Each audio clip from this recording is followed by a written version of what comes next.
আমরা মানবিক নেতা, দেশের নেতা, বিএনপির অ্যাক্টিং চেয়ারম্যান জনাব তারেক রহমানের নির্দেশে শহীদদের বাড়ি বাড়ি যাচ্ছি। তারই অংশ হিসেবে আজকে ঈদের দিনে শহীদ রাতুলের ফ্যামিলি কেমন আছে এটা খোঁজ নিতে এসেছি জনাব তারেক রহমানের নির্দেশে। আমরা খোঁজ নিলাম, সুখে দুঃখে কথা বললাম তার বাবার সাথে। তার বাবা ছোট্ট দুটি দাবি জানিয়েছে, এটা কিন্তু খুবই ছোট এই সরকারের কাছে। একটি হচ্ছে শহীদ রাতুল যেখানে কবর দেওয়া হয়েছে কবরটা স্থায়ীকরণ এবং পাকাকরণ, আর এই যে সামনে যে হাকির মোড়ে যে শহরের মধ্যে যে রাস্তাটা অতিবাহিত হয়েছে এই রাস্তাটা যেন শহীদ রাতুলের নামে শহীদ রাতুল স্মৃতি সড়ক নামে নামকরণ করা হয়। খুবই ছোট দাবি জানিয়েছে। আমরা আশা করছি এই সরকার পূরণ করবে। যদি না করে তাহলে যদি একটি সুন্দর নির্বাচনের মাধ্যমে আল্লাহ তাআলা যদি বিএনপিকে সুযোগ দেয় তাহলে আমরা ইনশাল্লাহ কথা দিচ্ছি আমরা এই দুটি দাবি পূরণ করব। আমরা ঈদের ছুটিতে তো সবাই ব্যস্ত এবং আপনারা সাংবাদিক আপনারাও ব্যস্ত, আপনাদেরকে বাড়তি কষ্ট দেওয়া হচ্ছে। এজন্য আমরা কয়েকটি বাড়িতে গিয়েছি। এরপরে আমরা হাড্ডিপট্টি শহরের আরেকটা শহীদ সিয়ামের পরিবারে যাব, খোঁজ নেব। এখন আমরা মানে সবাই ছুটি, তার মধ্যেও কাজ করতেছি নিরলসভাবে। ঈদের আপনার শুভেচ্ছা বিনিময় করতেছি, তারই অংশে বেশি এখানে এসেছিলাম। আর আপনি যেটা বললেন 2010 না 9 সাল থেকে আমরা কাজ করছি, আমরা বিএনপি পরিবার।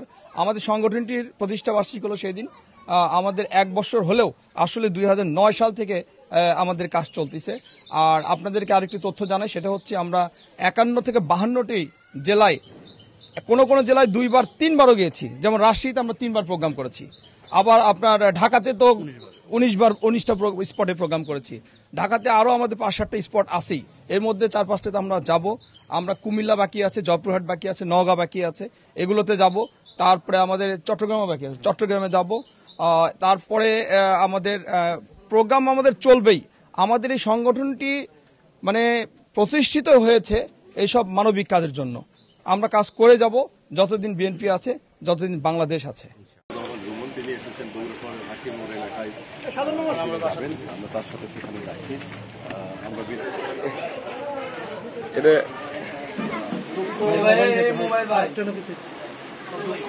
সুখে আমরা আপনাদের পাশে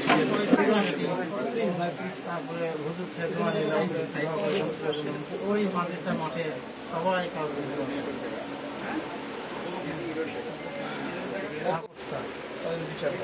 আমি যেন দেখতে পারি, এটা যেন বিচার হয়।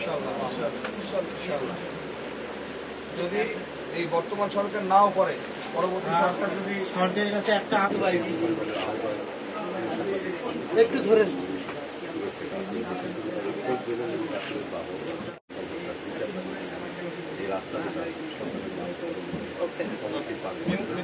কথা বল।